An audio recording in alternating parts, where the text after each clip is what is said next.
Awesome. Well, welcome to Planetary Health First, Mars Next. I am super excited that we are here today. We're with Dr. Gupta and Susan. This is really, there's very few topics that are so important to us in America, and then also I imagine globally as well. But the opiate epidemic is only getting worse. And I'm really glad we were able to have Susan here from her journey that she's taking a tragedy and making healing and really spreading good news and information here, and also with Dr. Gupta. If both of you could introduce yourself really real quick. Dr. Gupta, if you could start, and then Susan next, and then we'll get into the show. Hi, I'm Dr. Gupta from Monroe, Michigan, in a small rural town. I've been a primary care physician since 1986, and I started learning addiction medicine in 2006 as I started seeing too many people are getting addicted to prescription medications and dying from it. I got my certification, and I was not very happy to continue the journey, but I started going to American Society of Addiction Medicine annual meetings for a week in a year of my own. I did it for 5 years. I read the book, and I felt there was a lot of problems in doctors' ability to take care of these people and patients to get access to care. So as the research went on, I ended up writing a book that came out 2.5 years ago. And I met Susan online a couple of years ago, and we started talking, and I'll let Susan take over. Thank you. My name is Susan Herrick, and I'm a retired professor of speech and theater. I also have a doctorate in human development. Years ago, I used to work at a substance abuse center. Little did I know that experience back then would take me into the very heart of substance use disorder. And unfortunately, my son was addicted, and he lost his life to a fentanyl overdose. And I decided to take my pain and turn it into a book, Slow Dancing with the Devil, to help other people, that hopefully they would never, ever have to get that phone call that I did. Well, Susan, thank you for coming on today, and Dr. Gupta. And so we have a rising fatalities from overdose. Who would like to just take that start? So I will start. So in 1999, CDC for the first time said 4,000 people died from accidental poisoning from pills, even though 20,000 people had died from all over poisoning like alcohol and stuff. And that number has increased to 114,000 last year. That's 2,700% increase. So the first start was in 1995 when OxyContin was introduced. In 2010, Purdue was told that they have to come with abuse-proof narcotics. So the sales of OxyContin went down 60-70%, and the heroin took over, and the death rates went up from 10 to 12% to 15 to 16% per year for the next 4 or 5 years. In 2017, 2018, fentanyl started to become a big player, and since then the death rates have climbed 30 to 40% annually. So now it's 114,000 per year, and 100% of the deaths are from street medications. It's not doctors, it's not prescription medicines anymore. Besides, you can get the prescription medicines from the dark web, and the regulations have become so difficult that doctors are not writing the necessary amount and doses of medications because they're afraid that they can get in trouble for taking care of these difficult patients. Yeah, and to put that into a perspective, Michael, that is about 300 young people a day. A day, that is equivalent to a Boeing 737 full going down every single day. You would think that would make the news, but it's not. That is a true tragedy. And Yeah. a lot of these people too are between the ages of 14 now, and and 18, the rise, it exponential. It's terrible. Yeah, it seems like with the brain at that age, you're just, just so susceptible to just the challenge. So, gosh, it's just awful to hear that statistic, 14 through 18. It's awful. Well, in my research, I found out that there are 13 precursors to addiction. Some are neurobiological. A lot starts from trauma. But I mean, with these 13, and people don't know that they are susceptible, that about 2 people out of 10, I've heard 2 out of 10, 1 out of 8, just have a natural predisposition to have an attachment and addiction to narcotics. Mm-hmm. What are those precursors? Farmers' psychology. I have them written down. I'll try to bring a couple to mind here. Tourette's is one, being on the spectrum with autism.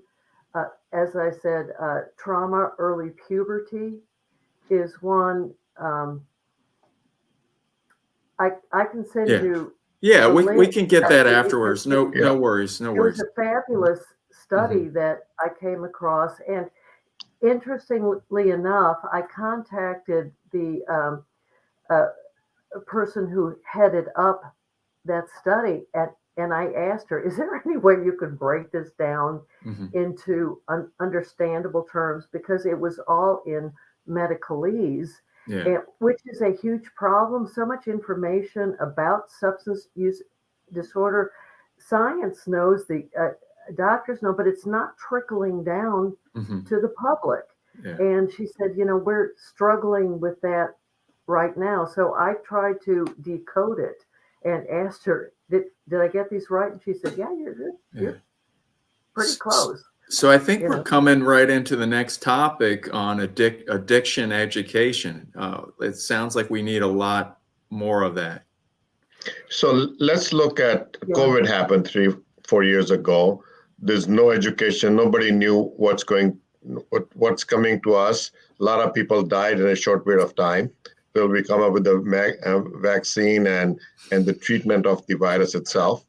So similarly, addiction is a very lethal condition, and doctors need to be trained. The American medical schools do not.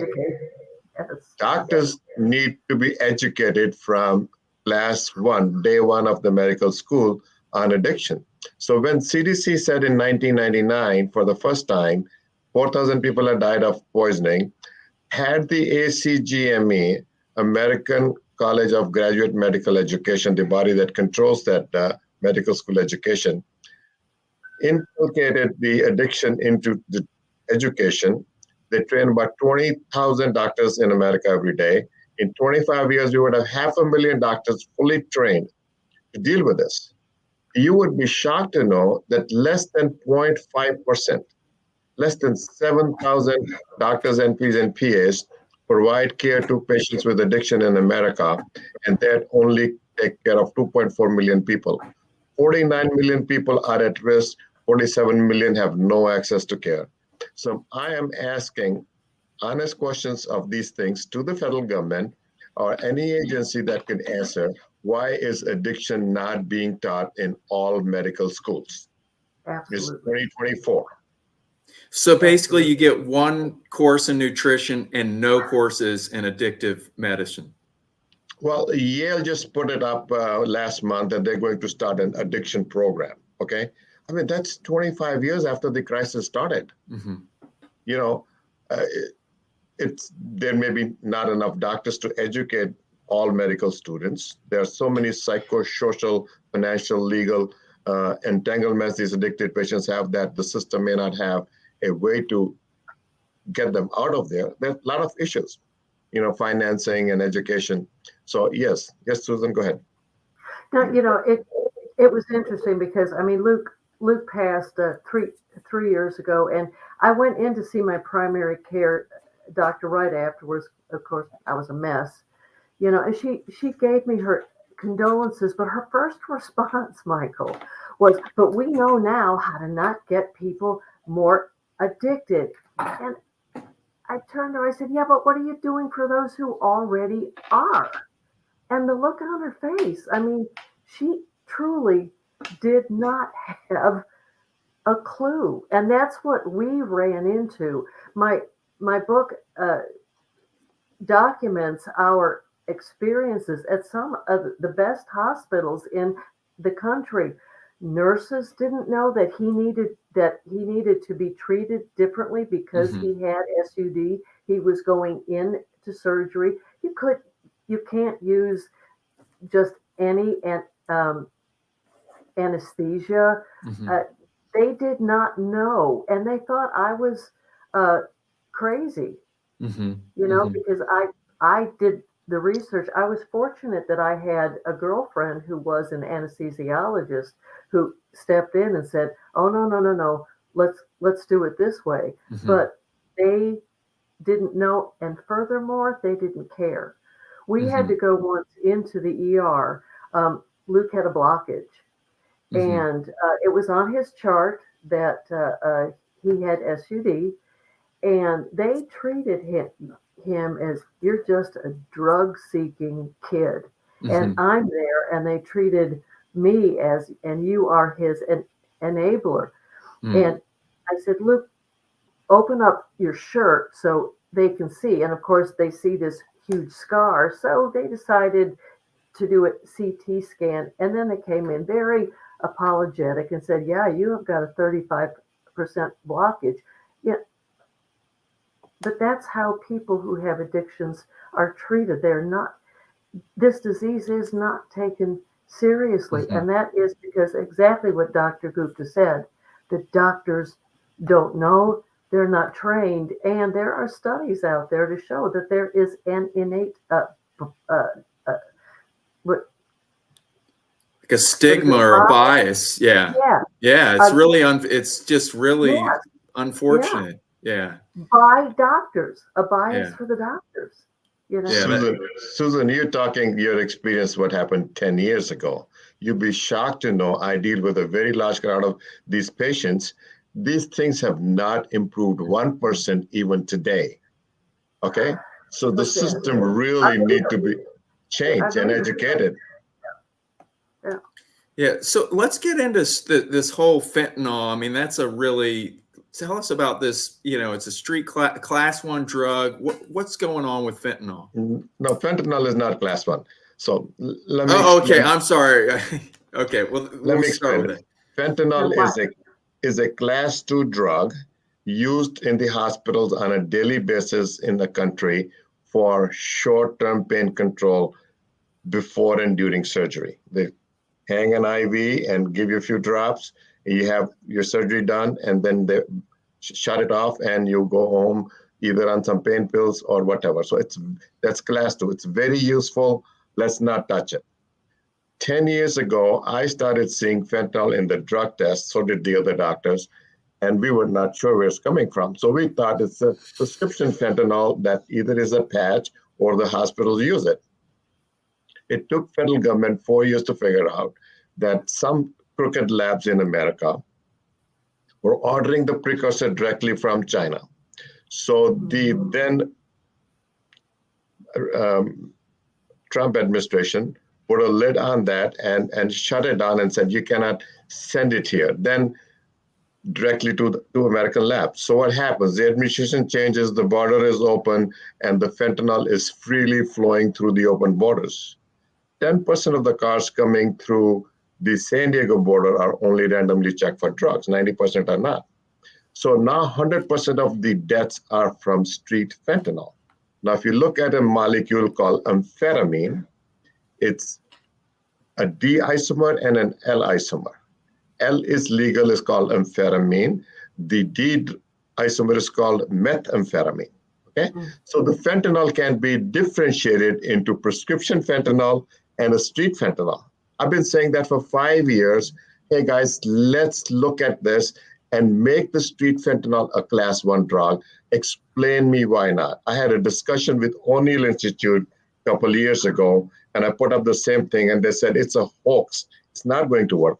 I said, tell me what's going to work. And they have not answered that question. Mm-hmm. So there are forces who don't want to fix the system. Mm-hmm. And we're saying why. So that's my words on fentanyl. Susan, what you have to say? With us, we started off through the physician's office, and then we met a couple of the doctors who, one in particular was passing it out in huge jars, and he owned a methadone clinic right next door. So he was creating his own addicts that way. And then heroin came in to take over that because it was cheaper. Now, that is the time that Luke did get his sobriety, which was great. So we missed that big heroin push that came in. And it is so ironic and tragic, of course, that it was that took him down. He was looking for a medication to help his anxiety. He had general anxiety disorder, which is one of the precursors. Mm-hmm. And he tried to go to a clinic first, but the line was 3 hours long. And he knew better. He made a mistake by asking a friend because he knew the risk. He was a very popular speaker out in LA, in the AANA community. It was a bad choice, but and he had a very high tolerance. What the police told me is that the amount that he took, that he was not alive by the time he hit the floor. It just, he was gone. It's terrible. So what I'm saying is, let's help the federal government say, let's ban fentanyl. And I'm giving them some adjectives. You can call it poisoning, a federal crime, a public health crisis, a war against America, a weapon of mass destruction. And if they can't pass the law by that many adjectives, then I don't know, they need to consult more lawyers. But it has to be done.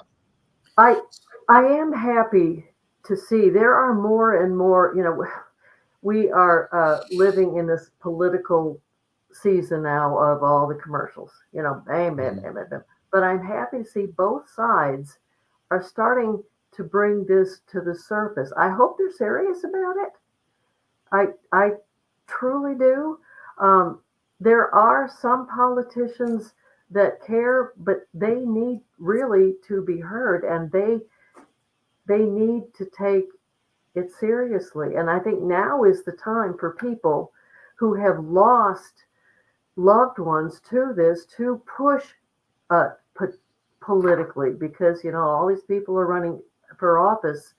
This is a good time.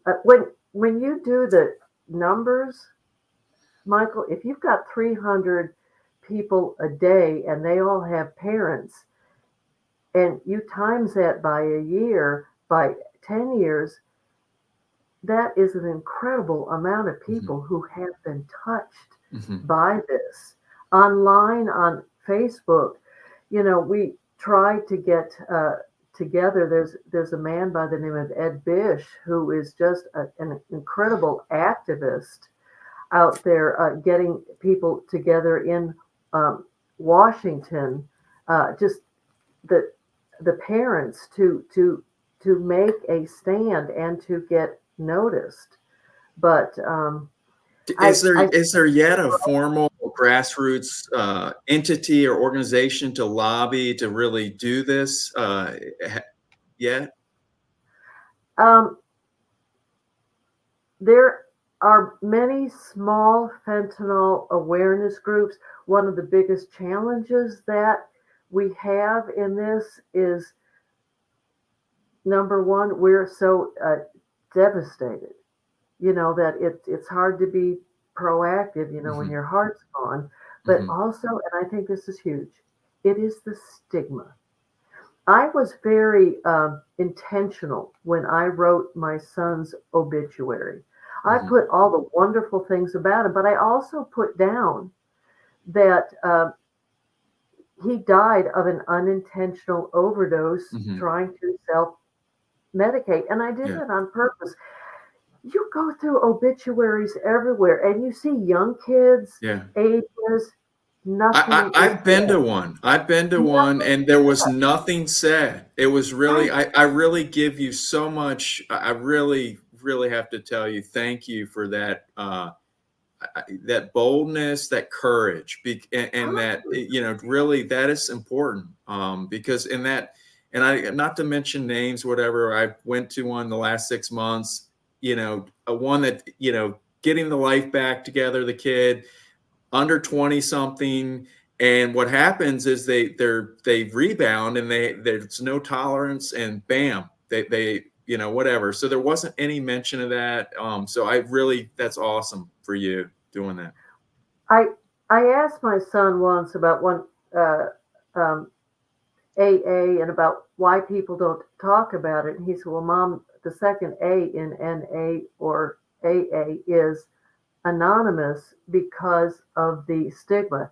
Now, there really is a movement starting to stand up and say my child, and I think that the wording is very important here.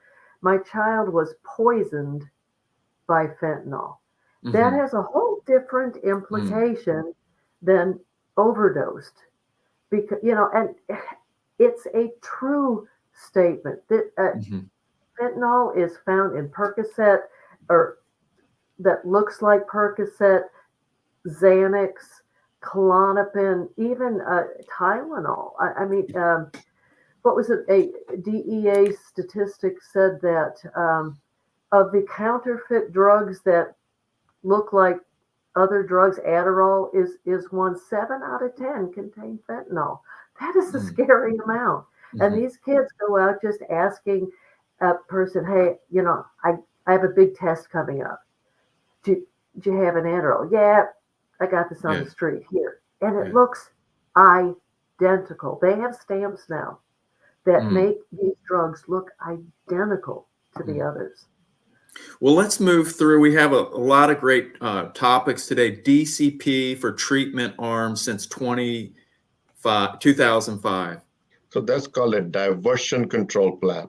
That is the second step where the federal government or the authorities went wrong, and they said Suboxone was helping. More people were getting into treatment. People were doing better who were in treatment. There is a little bit of diversion. And so they made this diversion control plan to monitor the impact on the communities. Now, 2005, the OxyContin is 10 to 12% rise in overdose deaths.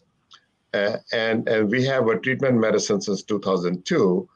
So the first step of criminalization was when they put limits, regulations, and oversight into it. And this was the second step that the federal government went wrong and put a diversion control plan. My issue is, why was not a diversion control plan put on OxyContin? It was let free ride for 15, 20 years. Okay, so this is the second wrong step by the federal government. Susan, do you want to comment on that? This is not my field. This is okay. This is that's Dr. fine. Gupta's. That's Dr. Gupta's. Gotcha. All right. Well, the other one was the limits, regulation, oversight since 2000, 23 years. What's going on? So when the 106th Congress studied this situation for 2 years, from 99 to 2000, they passed a bill called DATA 2000, Drug Awareness Treatment Act, and that allowed any doctor to take a course, pass an exam, apply for an XDEN number. Most doctors didn't know this law was passed. I accidentally got into it in 2006. And the first thing after I did all that stuff is they said you can only see 30 patients per month for first year. And then if you like it, and we means SAMHSA and DEA like the work I'm doing, they run all these stuff on you again. Then they can authorize you to see 100 patients per month per year. That lasted till 2016. And in 2016, with the Support Act, they signed a bill said some of the providers can go up to 275, but then you have so much more restrictions and regulations to follow. So by the end of last year, there are 4,300 providers in this country who are at that limit. I'm one of them. My son is one of them. He has 0 patients. So a lot of doctors have these credentials and higher limits, but they don't practice. I can comment on this a little bit. When we were going through, even before Luke's accident, that he had gotten dependent on it. I had one doctor tell me he was bipolar, so we went through the Depakote, Seroquel, all this, and it made him almost crazy. And I found a psychologist who said, "Ma'am, your son is not bipolar. He is addicted to Oxycontin, and he is terribly depressed. What you need to do is to get some Suboxone." I said, "Well, great. Can you give it to me?" And he said, "Oh, no, only an MD." And I said, "Okay, fine." He said, "But there's a catch. Only if you've had this certain class," and which is exactly what Dr. Gupta was talking about. And I said, "What sense does this make? Doctors can pass out Oxycontin like Pez, but you have to have this special class, only see so many patients." So I searched. We had to travel over 100 miles, each week to go see him, which of course, for us was worth it, and it worked. And he said too, I'm treating over the amount of people that I should be, because, and it was all hush hush. I mean, this underground great treatment, it made no sense, and it still makes no sense. In 2016, I was at a limit of 100. One of the major doctors in my town was shut down by the government because he was overprescribing. They accused him of everything. And I got scared because I said, if this highly qualified pain specialist, anesthesiologist, addiction doctor can be shut down, then government can come after it. So every 2 months, I'll put on my answering service, we are closed for new patients for addiction. So one lady, she wrote a page in my book, tried for 2 years during the time to get in as a new patient. She luckily survived during the time. And then she's very happy that she's here with me for last 7-8 years and doing very well. So that's the kind of stress that not only put on the patients, but on the doctors and the families. And it's not necessary. I mean, can you imagine that you can get your insulin a day early? Suboxone is so difficult to write. Okay, if a patient is going out of town, it's Sunday, they're not going to fill it on a Saturday because the day is going to be Monday, next working day. It is so difficult. The treatment arm has been criminalized, and it's, half the pharmacies don't carry Suboxone anymore in this country. And if I write a prescription for Suboxone and send it to a pharmacy, and the pharmacy doesn't have it, for me to electronically cancel it, send it to a different pharmacy, I mean, it takes literally 15, 20 minutes of my time, and nobody pays attention. So that is the criminalization of the treatment arm. The third time the treatment arm got criminalized was when the federal government sued the company that made Suboxone. It was called Ricketts. They filed bankruptcy, and then they renamed it Endeavor, and they were sued for $2 billion. Purdue Pharmaceutical got sued for $4 billion, and off the hook, this treatment arm medicine got sued for $2 billion. And I say in my presentations, It doesn't show up in the top 20 drugs. It's not killing anybody. Lack of it leads to relapse and people die. And if people are getting this medicine, they're in remission. They're alive and doing very well. So it doesn't make sense to do this stuff. No, and adding on to that, substance use disorder is a disease, just like chronic heart failure, diabetes, and cancer is 10 to 15% genetic. The rest is lifestyle and environment. There's close to 100 chemos for cancer, and you've got 30 medications for heart and 20 for diabetes to choose from. With substance use disorder, you've got 3, and one of them is to save you from an overdose. I mean, what sense does that make? And seeing that we have so few, and they're treating the doctors, the patients, as if somebody's trying to give you poison. I mean, it truly makes no sense. We need options. We need research. We need some of the money that is going to, as CNN once said, clean up the mess, to go into research and development to figure out how it works and to give us other options and to let the doctors do their job. So the problem, Susan, really starts with this Harrison Narcotic Tax Act. Yeah. And Yes. it started in 1914. It started in over 100 years old. It was the American government was trying to control the trade of illegal drugs around the world, and it was meant for that. But medically, it said addiction is a moral failing and is not treatable, which the Supreme Court of America overruled in 1962 and said addiction is treatable and is a chronic relapsing disease like any other disease. But still, even till today, the government and the insurance companies and the bigger institutions have done nothing to normalize that stuff. The second thing the Harrison Narcotic Tax Act said is a doctor cannot write another addictive drug for addiction. So that is the reason doctors are not allowed to write methadone for addiction. I can write it for pain. Sometimes I have to,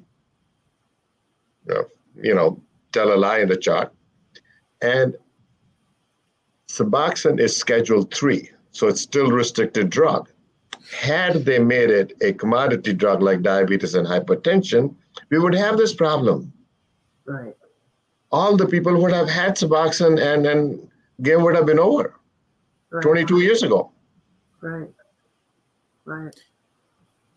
And so this is a real ignorant question, but how does it work, the drug, and is there no very limited risk of there's no overdose from that? I mean, if you took just gallon of it, I mean, what with Suboxone?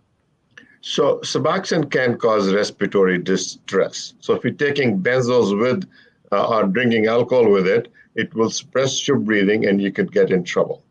But otherwise, it's not a toxic drug in limited dosages. It binds to the mu opioid receptors in the brain very tightly once the narcotics leave the brain. Whether you're taking heroin, fentanyl, methadone, Vicodin, OxyContin, once you're in withdrawal and you take this new medicine, it binds tightly. And then if you need to take narcotics, you go for surgery. Today, the narcotics are not going to work. So I have to put these people into withdrawal for 2 to 3 days so that this medicine leaves the brain. And then the surgeons or hospitals can do the surgery, give the narcotics. But this is not a common knowledge. 99% of the doctors do not understand that. I have been told you have to get patients off the Suboxone for 3 months. I said, are you going to control the pain? No. Now it's 2 weeks. And I made it very clear. 3 days, it works very well. The patient stops it and then they get the surgery. And then the surgeon decides if they want to give 2 to 3 or 5 days of pain pills. Otherwise, they go back on Suboxone. Yeah, that's what we faced. I had to watch my son go into a withdrawal, with open wounds. I mean, They need to figure something else out, but doctors don't know about this. It just gets so discouraging because right now we have these Wegovia and all these drugs that can lower your 20% of your whatever, and then I find out it came from a lizard. The molecule was found from a lizard or something, and so it's just the marketplace that there's just the appetite in pharma to do things. And they put it to Sorry. musical, Yeah, what was it? La La Land. What was the musical that they make anyway? But Yeah. it just that where there's real, I know it's just a matter of, and I'm so glad you're here today with us, but just there's got to be something. There's just too much loss, and when you tabulate all the actual loss of GDP and people's lives, family, and to me, the other thing is we have a workforce issue here in America. And I know I've seen a few, when I saw Robert F. Kennedy, he had the show. You don't really have many of the other politicians talking about it, but he was open that at 15, he was addicted. He's recovering from his heroin.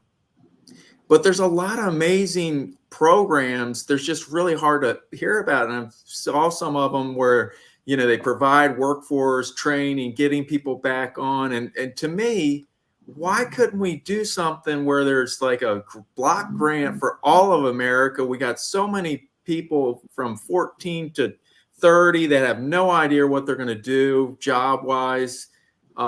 It just seems like it's, a moonshot. I know Patrick Kennedy has talked about some of this, but there's just such a opportunity to do good at some meaningful scale. I'm starting to see some awareness happen here. I think Matt Perry's unfortunate demise has helped bring things to the surface to get people talking more about what is really going on. I'll share this with you too. There's already been a screenplay made of my book by Justin Ross and Tom Ferran, who writes for Yellowstone, and everybody has got skin in the game, which is why they jumped in on this, and because they're trying to do the same thing like the Dallas Buyers Club did for HIV, is to get into the public through stories, through not media, but television. And I have noticed there are some programs who are now starting to treat addiction with some dignity and go into depth with it. I wish the politicians would do something, and I'm glad that RFK is out there open. And J.D. Vance said too, hey, I lived with this. This was my mother. We have to get over the stigma of what will people think, instead of we need to save lives, because 300 a day is a lot, and they're young people. I mean, can you imagine if going out to get a beer and you would have cyanide in 1 in every 10 beers? I mean, how long do you think the bars would be open? Yeah. Something. So, Mike, getting back onto the workforce, I have 85% success rate to keep my patients alive long term. I've been doing this for 18 years. Majority of these patients are functional. They're back to work. They're back with the families. They get higher education. They get better jobs. They make more money. They come back and tell me, Doc, I bought a house. I went on vacation. I got money in my pocket. They go to church. and they're the nicest human beings. We just had never give them a chance. And that is the force behind me. When I see that success day in and day out on my patients, I said, I got to do something about it. And that will solve the problem. This 30, 40 million people sitting in the basement doing drugs are non-functional. We can bring them back to work. Yeah, I feel like there needs to be some overlapping. Like, I'm sure there's a strong population of veterans, unfortunately, because of their conditions. Like Susan, you as a advocate from your mom, as a mom on that journey. If we can just continue, like you said, I love the fact that I'm hearing media is being activated, and just the awareness is so necessary. And then a lot of these things that I hear, these entrepreneurial, where they, have a substance abuse a recovery center, and then they provide jobs. And it's like, you teach people, not only do you teach them to fish, but you create a whole ecosystem. And so hoping we can see more of that. And then the other thing I was sort of inspired by is, and I don't know, I know Portugal seems to be pretty good, and Netherlands, they've been able to radically transform their problem by having a way more involved government. And I don't think government's the answer, but just how you approach it, and I think we failed. We have these zombie cities, the Skid Rows, and I've seen it in Vancouver as well. When I went to Vancouver, there's like 4 blocks where they're hunched over, and it's just the saddest, devastating thing. San Francisco and some more of these. There should be no place where you're openly allowed to kill yourself. I mean, come on, let's do something as citizens. I think it's a failure of our. It's just common sense. We need more common sense. So I'll say 2 things. Second thing first, homelessness and street lives. I was in South Africa, Johannesburg, in 2007. There's an area for roughly 2 miles by 2 miles, which had constructed living quarters for all the people with addiction issues. And that was built way before 2007. So everybody lives in this community. They have a roof, they have a bed, they have a toilet in there, and the needs are met. If Africa could do it 20 some years ago, why can't we do it in America? Okay, that's my challenge. Regarding the Portugal stuff, so in 2008, 2009, they felt, it's a 10 million people population. They felt that the problem was at the peak. So they created a central agency and said, we're going to treat everybody with addiction like any other chronic disease. So they started the treatment and felt these patients needed more. They said they were demotivated in their life. They didn't want to do anything. So they created programs to reverse their demotivation. Then they rehabilitated them, educated them, job training, job placement. Now their budget is 90% social programs and treatment and 10% in legal. We got it reverse. We have so many social programs that are not effective. And we keep on putting money on the same programs, war on drugs. Okay? That has to stop. And the criminalization of it, like prisons are in the business of putting people that are on drugs or mental health in that. I mean, all that money could be reallocated. So I feel like that's a whole nother show, but it seems like we got to get at the heart, and we're creating, the problem is not, they're making it worse. So that's why you guys are here. Sorry. So much focus politically is a political issue of fentanyl across the border. Yes, it's a problem. However, all of these other things, if we fix that, we have to just stop focusing just on that and get into exactly what you just talked about. Take it seriously and not just use it as a political tool. That, to a parent who has lost their child to fentanyl, and watch it just be a political tool, is such an insult. Well, and there are million kids that have been displaced because the only parent is not there anymore. We have a bigger problem brewing up That's huge. And it's going to get worse. Yeah, well, this has been, I'm so glad, Dr. Gupta, you stumbled across Susan and Susan stumbled across you. And this is what this show's about. It's about trying to have meaningful conversations and, increase the awareness. And this is a top 10 issue that, I mean, you tell me, other than water and air and war or whatever. I mean, this is the most important topic that we're not talking enough, and we can solve it. So I really appreciate you guys coming on today. Thank you for having us. Having me very much. Yeah, let's continue the conversation. Maybe next time we can bring Jacob if he is available. Yeah, Susan, is there someone else you'd like to have on next time? Jacob Taylor. Jacob Taylor is my producer. When things start moving on that, right now they're connecting. There's an organization out there that finances movies and documentaries that fit into this topic. They're working with them right now to move this project on, and once news happens there, then Jacob will have something more to say about it. He is a Hollywood actor and works with Tom Ferran and that whole group. So yeah.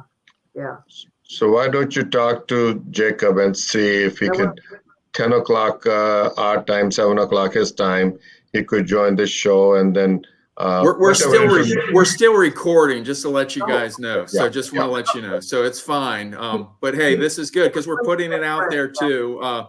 But while we're here, is there anything else, Susan, Dr. Gupta, you would like to share with our audience? Newsletter or your book? I'll at least, of course, put your information, Dr. Gupta, your book. Susan, I'll put your book. I do a follow-up newsletter. I put this across all social media. But I'd love for you to just have a moment, Susan, Dr. Gupta, as we finish up. So I'm writing. Go ahead, Susan. The only thing I would like to say is ask people to check themselves for a stigma bias that they might have, and to look deeper into the problem, and to encourage those who do have SUD or children with, is to think about the big picture instead of what will people think about me. You will help to save lives. So that's my pitch. So regarding stigma, I say, I attend a lot of meetings and everybody says, let's get rid of stigma, let's reduce stigma. And I say, it's not like I step out of the building and it starts to rain, I'm going to open my umbrella and I'm not going to get wet. Stigma is not going to go away by itself. We have to put in effort.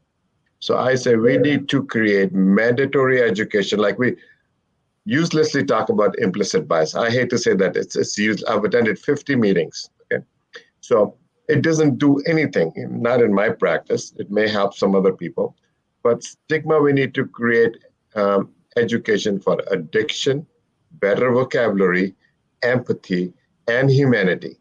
Exactly. Doctors and public lack this factor. And if we don't educate the politicians, the bureaucrats, the policymakers, insurance companies, I've not even touched what I have to go through with the insurance companies to take care of these people. They give you 30. Yeah, I mean, it is crazy. And so we need to fix the system. The problem I face is nobody knows what I have researched in my book. Nobody else is talking about it. And if the politicians don't have, and the media does not have the right information, they're going to come to the wrong conclusions. Same way they passed 500 laws over the past decade and two to cut the pills and the pill mills. What happened? Patients have surgery, major surgery, they get 3 days of pain pills. You have severe anxiety, you get 3 days of anxiety pills. That is abandoning patient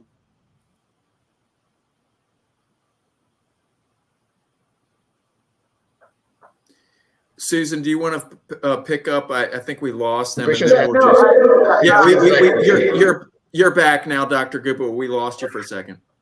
So it feels like they're begging me when they need genuine help. And I feel like I'm a criminal and they're criminal, and either I'm going to get in trouble or they're going to get me in trouble. We should not have that feeling, even though the Supreme Court said, let doctors take care of the business and let them practice without intimidation. That law came into effect June of 2022. So before that, doctors were found guilty without going to the court system. They were proved guilty. They had no recourse. Okay, so now they said the prosecutor has more than 51% responsibility to show that the doctor was wrong. All right. Well, Susan, unless you have anything else, I'd really appreciate you two coming on, and hopefully we can do another one. If anything I can do after this, I'd love to support you guys. Really appreciate it. Thank you for having us, Susan. Thanks for coming. Mike, thanks.